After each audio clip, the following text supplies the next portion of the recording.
I had this come to Jesus moment where I just said, look, if I do everything I need to do to be successful and I fail, okay, I can live with that. What I can't live with is quitting because the industry got hard and throwing away this opportunity in a career that I love, helping people in a very unique way. And a skill set that frankly I'm really good at, right? So I said I can't live with throwing that away because it got tough and I didn't do what I said I needed to do. So I started executing on that plan I made, and I started having really good results and have seen 40 to 50% year over year growth over the last 3 years. Welcome to the Real Estate Pros Show, where we interview real estate investing professionals from coast to coast, as well as the service providers that serve the real estate investing industry. Our goal is simple: share what's working now to help you improve and scale your business to the next level and meet the pros that can help you get there. Real Estate Pros is powered by Investor Fuel, America's leader in helping real estate investors and professionals build the business you need to live the life you've always dreamed of. Let's start today's show. Property insurance for real estate investors doesn't have to be difficult, but it does need to be there to protect you when you need it. MyInvestorInsurance.com not only provides insurance at 15 to 30% cheaper than traditional agencies, it's built specifically for real estate investors like you. You can set up an account in about 2 minutes, get quotes on properties, turn on and turn off insurance for your fix and flip or rental properties in around 2 minutes without having to talk to anyone directly, all through our portal. There's no better way or faster way to make sure you've got the coverage you need to protect you, and no more lengthy policies either. Once you're set up, you're billed monthly and prorated by the day for however long your policy is active. It's powered by MSI, the third largest independent MGA, with 1.5 million customers and more than $1 billion in cumulative premiums written. Get set up today in about 2 minutes at myinvestorinsurance.com/fuel. Hey folks, welcome back to the show. Today's guest is a Nashville-based lender who focuses on mortgage planning and strategy to help clients navigate their home financing with confidence. Please welcome Justin Humphries. Justin, welcome to the show. Thanks, Dylan. Thank you guys so much for having me. Looking forward to the show today. It's great to have you, and I always like to start off at the top by asking folks how they got into the real estate space. Yeah, I would say in the mortgage industry especially, nobody falls into mortgage on purpose, right? There's very few kids that grow up, and you may have heard this before, but that grow up and say, I want to be a mortgage lender because it sounds boring and it sounds like I stare at tax returns and type on a computer all day. And for sure, I do look at tax returns and I do type a lot.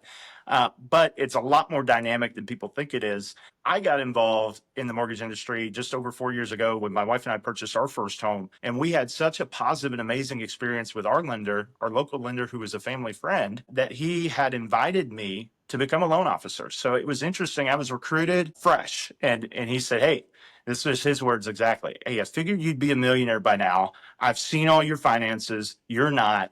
I think you would love this. And I think you'd thrive. I would love to teach you how to be a mortgage lender. And that's how I got started. It was a fantastic start. And I had a great experience buying my first home. And I want to give that great experience to first-time home buyers and next-time home buyers and investors along the way to pay it forward. I think it's such an interesting part of the business to be a part of, and it's critical. And I think for a lot of people listening, they might get it if they're in the business, but a lot of people who may be on the outside looking in are thinking, well, I'm a realtor, for instance. And so, they might think, okay, well, the first stop is the realtor. The realtor is going to send you immediately to get qualified. And on the investor side, because I, involved with a lot of investors, how many deals have I seen fall apart because the financing or the hard money loan doesn't go through, or there's an additional appraisal or an inspection or something that's needed and it falls through. So the lending is everything. Yeah.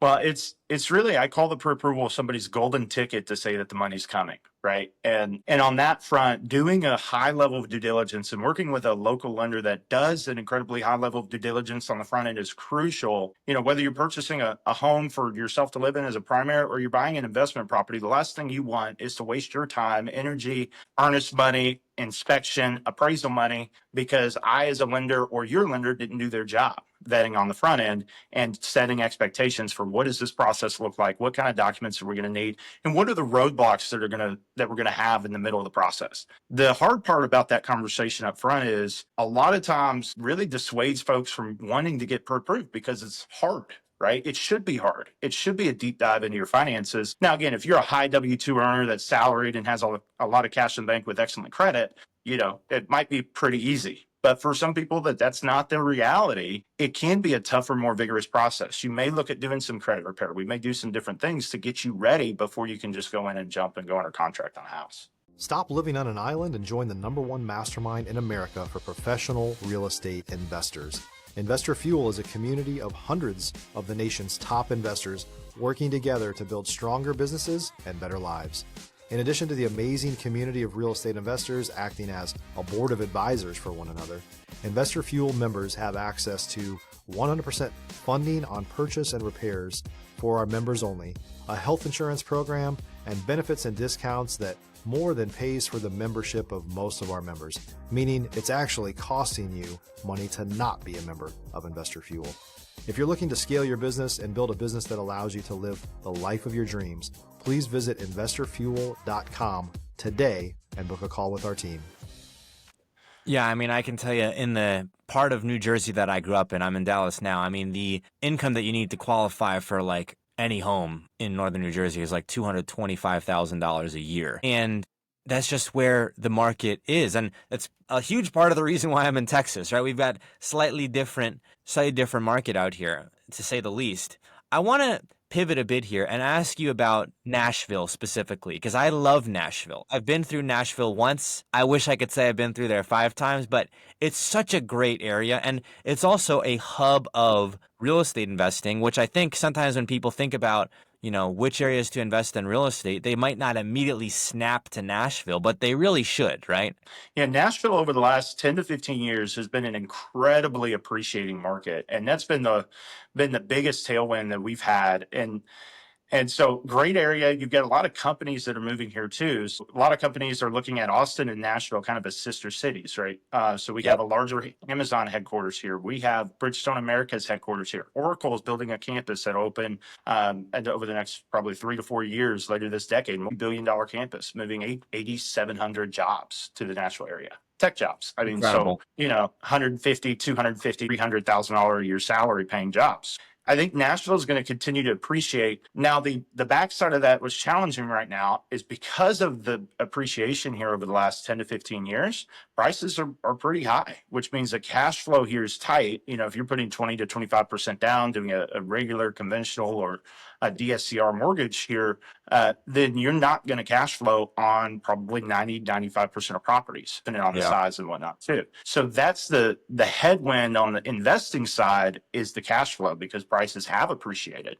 But for people that bought 5 to 10 years ago or that are looking in specific areas right now. So I think the biggest thing with Nashville is there's different areas that are going to continue to appreciate at a higher rate than surrounding areas, and working with a local real estate pro agent that knows the market and can point those out to you is crucial for success. So if I were looking at a key success factor to have success investing in the Nashville market, it would be, essentially pick your area. In 2020, 2021, 2015, you could throw a pin at a map or throw a dart at a map and you're going to hit a profitable deal, right? That's not the case right. So it's a skills-based market, which I find really challenging and fun. Some people don't like it, but I find that to be a really, really good market to be in because it means that, hey, you just have to know and have more knowledge, and most of your show listeners probably do, than 80% of people that are buying investments in Nashville. If you top 20%, you're going to make money. I want to ask you about pivoting again, about scaling in the lending space in general. So going from being on the outside looking in, you get recruited, first year, you've got experience, get some more experience now, you're into your career. What was it like and what advice would you give maybe people who are thinking about being a lender or maybe people who are in their first couple months or year as a lender? If you're looking for consistent, high-quality leads, look no further than Investor Machine. Investor Machine isn't just another agency. It's the most sophisticated, data-driven lead generation company on the planet for real estate investors and serves the role of being not just a lead generator for your business, but a marketing partner that is helping you achieve your goals along the way. Go to investormachine.com to learn more and schedule a call with our team today.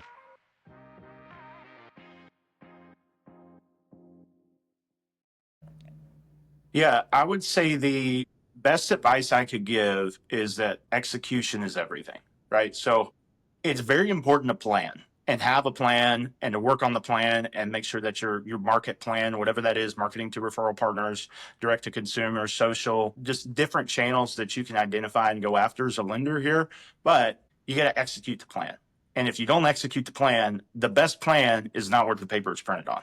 So Yeah. that would be my number one. And just to take it back to kind of my start 4 years ago, it was middle of 2021, business was falling from the sky. It's like I didn't know anything. I didn't know anybody. I came in the industry cold and without, I didn't come into a development program or anything like that or start a Rocket Mortgage, cold calling, bound leads. No, I just started with, hey, you get licensed, go get some business. That's how I got my start. So 2021, second half of that year was great and amazing because I could pick up deals that would literally, I'd be walking in the park and somebody would be like, I got a 5% loan. I'm like, great, rates are 3. Let's do a refi. Is that easy? It's not like that anymore, obviously. Yeah. 22 happened and I kind of made my marketing plan and rates went up. And so that was something that nobody had really counted on it happening that quick. Rates started at 3% in January. By June, they were 6. So that's a complete tailwind shift where in 6 months, the faucet turned off, period. And I think a lot of people in the industry, yourself included, may have kind of felt that just almost instant pullback. I had to redo my business, replan to the point where I didn't have a paycheck for 4 or 5 months. And I had 2 kids under 1 year old with no paycheck. I have good twins. So it was a difficult and stressful time where I almost bailed on the industry. And 50% of loan officers have, 50% That's right. of us are not.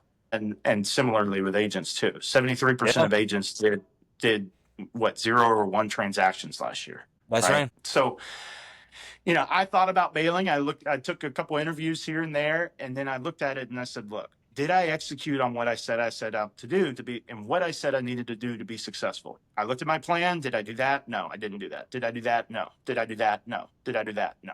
So I had this, I would call it come to Jesus moments, Nashville speak, but I had this come to Jesus moment where I just said, look, if I do everything I need to do to be successful and I fail, okay, I can live with that. What I can't live with is quitting because the industry got hard and throwing away this opportunity in a career that I love, helping people in a very unique way. And a skill set that frankly, I'm really good at. Right. So I said, I can't live with throwing that away because it got tough and I didn't do what I said I need to do. So I started executing on that plan I made and I started having really good results and have seen 40 to 50% year over year growth over the last 3 years.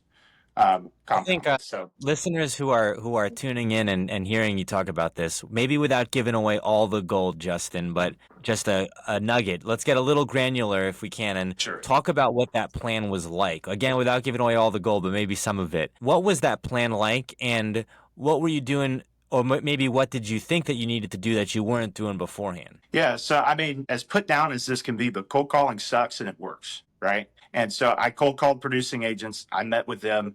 I started to get leads and I closed leads that nobody else got closed. I closed the turn downs and I still close a lot of turn downs. Right. So when you close the turn downs as a loan officer, you create, if it's a $400,000 deal, actually, I'll just give a real example. I closed the turn down earlier this year on a physician loan that was a $795,000 purchase, right? And he had a sale. I created on that one deal $30,000 in GCI for that agent, husband and wife team. So That's incredibly valuable. When you have that skill set and that ability to close deals that others can't close because you work harder, you dig deeper, and you know your guidelines, then it can work. It's a hard thing to do because when you do cold call, you're going to get. If you're a new or newer real estate investor looking to launch or grow your real estate investing business, please check out Investor Fuel Club. It's a coaching community, but unlike anything you've ever seen before. And you can actually partner with members of our mastermind from coast to coast on deals right in your market. There's no better opportunity to build a consistent business than to literally partner with pros to help you avoid costly mistakes, avoid the need for capital to do deals, and help you eliminate your fears as you're starting your business. Learn more about Investor Fuel Club at investorfuel.com/club. The muck, right? So you got to wade through a bunch of unqualified buyers who are like, well, if you close this one, I'll work with you. Okay. But it does work. and it is scalable over time. So that's how I got started, is just, hey, let's do the hard stuff. Let's learn. Really focus on alternative loan products too. I think most of the lenders right now, they're so heavy on conventional and government stuff, FHA, VA, conventional, that's 98% of their business. And it's the majority of my business, but it's not 98%. It's probably 75 to 80%. The rest, I'm doing physician loans. We do reverse mortgages. We do DSCR loans for investors. There's a lot of bank statement loans. There's a lot of non-QM and alternative financing out there that if you know how to leverage that, you know your products that you have, and you're somewhere that you have good products, and competitive rates matter. People say they don't. They absolutely do. And you're somewhere where you're competitive and you have good products, you can leverage those if you have the knowledge. And you got to work, right? Doing those deals is hard, is very difficult, very taxing. 203K and home style renovation financing, for example, too. We're in the middle of a couple of those right now that, most people around me, even at my company, won't touch. They're just like, I just don't want to fool with it. I'm like, let's do it. It's a different vertical to be involved in, right? And I think, from the realtor side, most realtors do not want to interface. And I think I can say this, being a former wholesaler, still active, and then also working a lot with investors. Most realtors are not super gung-ho about interfacing with investors because it's a different ballgame. Investors can be tricky, right? They can be a little prickly. And I think one of the things is also a different lingo, right? And so you talk about a lot of the more creative, like DSCR, for instance. And if you're not kind of approaching it like a contact sport, which I think real estate is, then you're going to miss out on 25%. That 25% could be the difference between make or break. And honestly, it's just good for momentum. Because like when you go however long time without getting a deal or without getting some significant lead flow, it's just demoralizing. And as people, we like to have at least some wins lined up. I think a lot of people too would just say, well, I'm not going to do that. My broker doesn't really specialize in that, or, I don't know how to do that. And I think it's the people who can pivot. Those are the people who I think have a long career in real estate. I don't know however many of these podcasts that I've done, 170 plus or whatever the number is at this point. I don't know any of them that have been in the business for 20 plus years that had the exact same business model for even longer than like a 5-year period. Like everyone pivots. Yeah.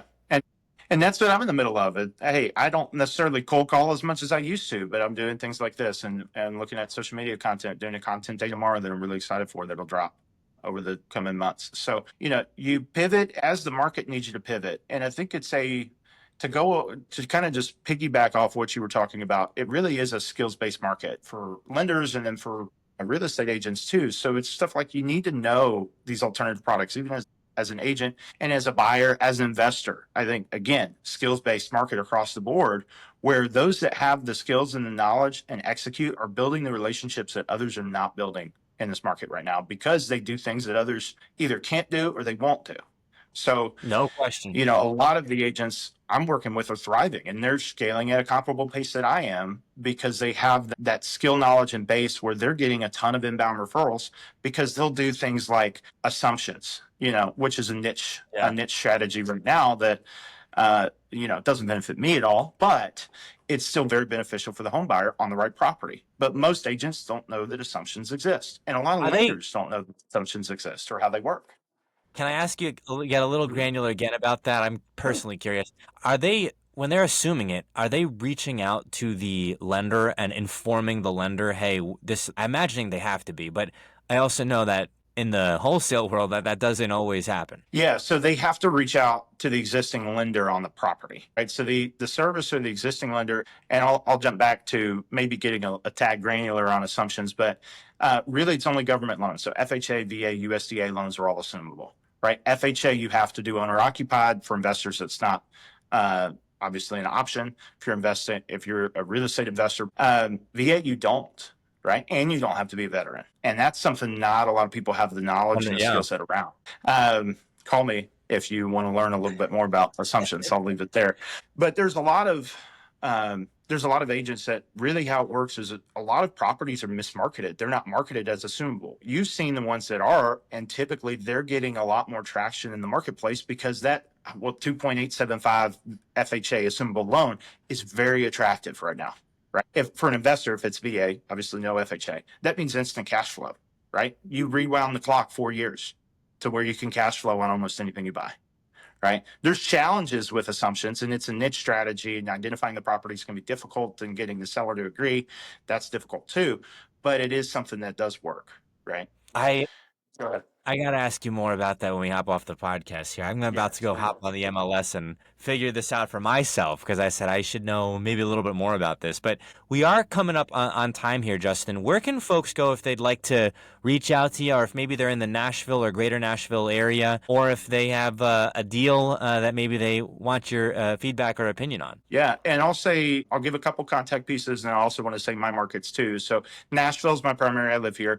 About 30 to 40% of my business is in the greater Atlanta area as well. So that's an area that I do a lot of business in. I have relationships built over there. So if you're looking there, Cleveland is another one, but I'm licensed in 6 total states with the ability to refer out. So if it's something where you want to have a conversation, but you're not in the Nashville area or in Tennessee, please reach out to me because I do have other licenses and resources. Best way to get a hold of me always is going to be my cell phone. That's 615-438-8125. You can also go to my website, which is justinhumphries.org. If you want to see some more information, different things about me, and then I have a LinkedIn as well if you want to check that out. But a pretty findable if you search Justin Humphries Mortgage, you'll find me. Let's see. Anything else, Dylan? That is it, man. I was just gonna say thank you for coming on the show here today, and congrats on your success and to your continued success. Yeah, appreciate it. Thank you so much for having me. It's been a pleasure. Thanks for joining us for today's Real Estate Pros Show. You can learn more about the amazing benefits of the Investor Fuel Mastermind community, including surrounding yourself with hundreds of other rock stars, 100% financing for your deals, and members-only discounts from vendors you're likely already using that, as a member of Investor Fuel, will save you more than the cost of your membership. Visit investorfuel.com to learn more. If you're interested in joining us as a guest of this show, please visit investorfuel.com/pros to apply. You can also check the show notes for access to free resources, how to get access to world-class lead generation, and much more. Don't forget to subscribe so you never miss another episode. Have a great day. We'll see you on the next show.